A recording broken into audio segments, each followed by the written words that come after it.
thank you for taking the time to speak to us today. It's a pleasure. Thank you. The first question, and it's inevitable in this kind of situation, is how did you begin in the business of comics? Were you interested in them when you were younger, or was it a later development? Yes, I was always interested in comics, British comics, be it Radio Fun, be it The Champion. They always held something for me. But later on, I went into publishing.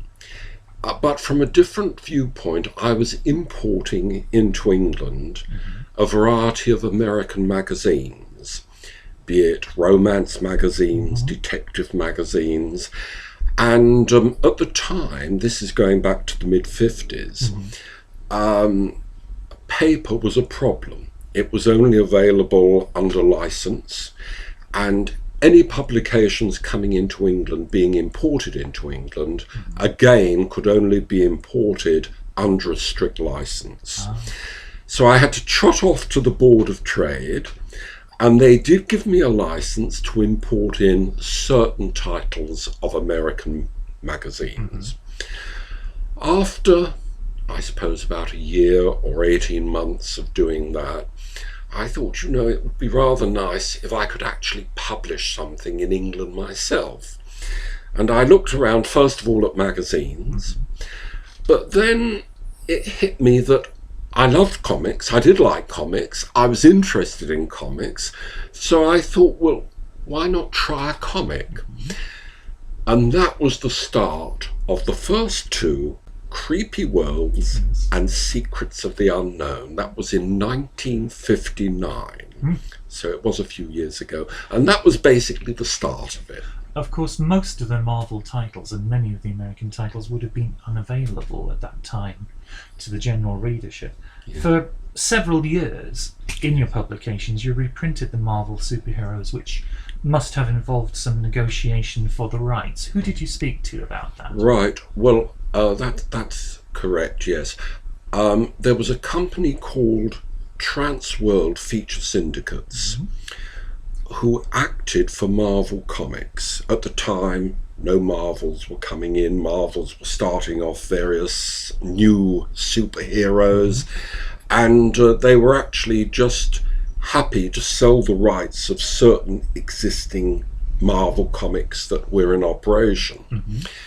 And I approached Transworld Feature Syndicate, and they were quite happy to allow me to have the photostats so that I could do the printing from those photostats, make the plates and whatever in England. And that's how that came about, yes. That was going to be my next question, which you've anticipated somewhat. So did physical copies of the originals fall into your possession very often, or did you work exclusively from photostats?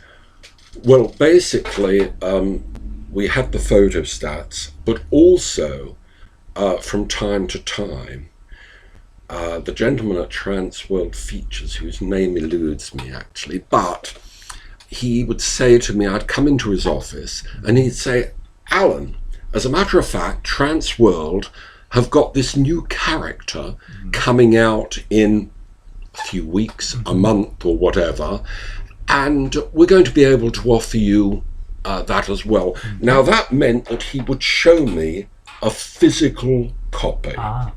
So that was one. The second was that when he gave me the photostats, the actual cover, or as you well know, all the insides of the comics were black and white. Yes, but the covers were always 4-color. To have a 4-color cover, we needed the actual color guide of the actual comic. As a template, yes. As a template, yes. So he would say to me, here's an actual copy that you can use. And I remember certainly an instance, he said to me, oh, as a matter of fact, we have this Fantastic Four coming out in a month or 2 months. Would that be of interest to you? And he actually put in my hand a copy of Fantastic Four #1 so that I could look at it and see. And I said, yes, I said, that looks very interesting. So he said, fine. He said, okay. He said, well, look, he said, what will happen, I'll keep this as a template for you. And when we get all the photostats in, I'll pass it over to you. I said, fine. We now go ahead probably a couple of months, and I go into his office, and he says, oh, Fantastic Four has arrived, you can have that. And he said, here's the copy. And I had the whole lot. We were going to use the cover, Of course. to tie in with that new character. And I mean, to cut a long story short, you're going to look at me and you're going to say, right, so look, you've got Fantastic Four #1. My answer to that is that the printers used to come down to my office, and they used to take the photostats, and we used to go into everything. To cut a long story short, he was sitting opposite me, and he was taking the photostats, and he said, I'll need a colour guide, for the cover. Oh, I said, yes, of course. And I had the copy in front of me, and I just tore off the cover. Oh, dear Lord. And passed him the cover as his colour guide. The rest of the comic went in the bin, Oh, my. and I don't want to speak about it anymore. No. Either that or I'll go and shoot myself. It probably doesn't bear thinking about. No. Right, so that's that story, yes. That's what happened there. On the internet, there are Yes. several websites which still maintain some confusion between your operation and other publishers of the Yes. period, such Yes. as Len Miller World Distributors and Yes. so on. Were there any connections between yourself and any of those companies? No, there were no connections whatsoever.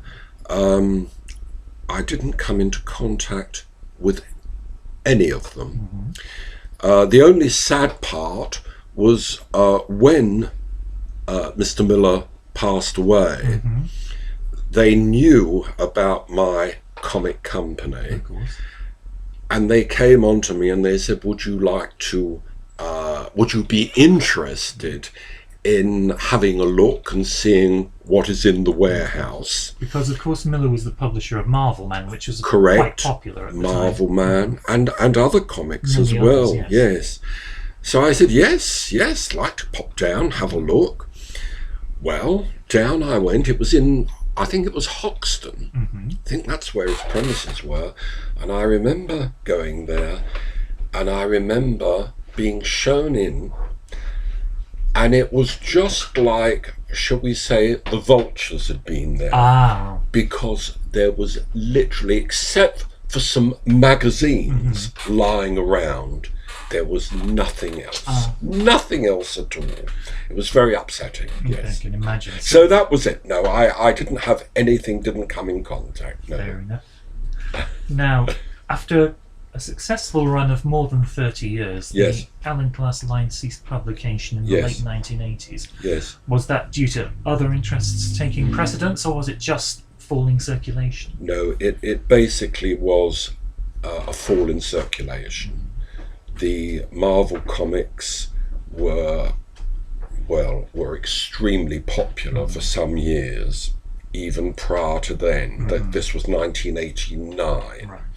and they had been very popular, and their sales had been affecting my comics Because for they were some time. very more generally available than they used to. Well, they were available in big quantities. There were lots of them, lots of different characters, and whatever I was doing, we couldn't really get to grips with it or keep up with them.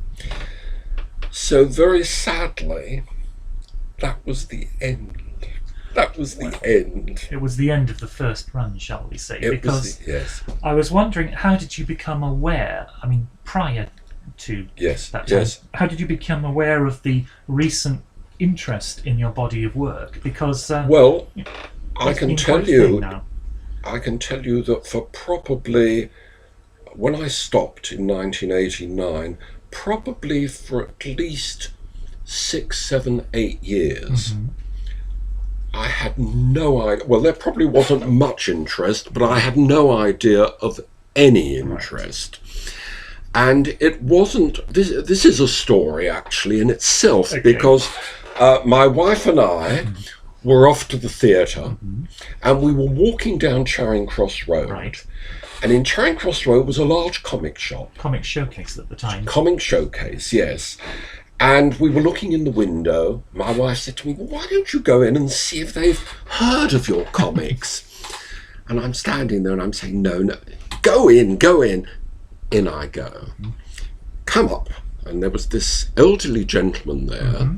And I come up to him and I said, excuse me. I said, I must ask you. I said, do you know anything? Have you ever heard of Alan Class comics? Oh, he said, yes, of course. He said, as a matter of fact, we get a bit of interest in them. They're quite popular. People want this old stuff. Right. Old comics, old stuff. Yeah. So he said, so how do you get involved? Do you have a connection? Do you know? And I looked at him and I said to him, well, I have to tell you that I'm Alan Class. Well, when I said that, if I would have just given a blow, I think he would have fallen down in a faint. He said, look, I have to tell you, I'm astounded. I thought you were long gone.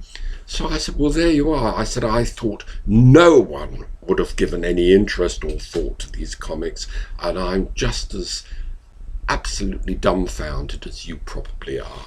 So that was the start of realising that interest was there. Oh, thank you very much for speaking with us today, Alan. It's been a great pleasure. Great pleasure speaking. Thank you. Thank you.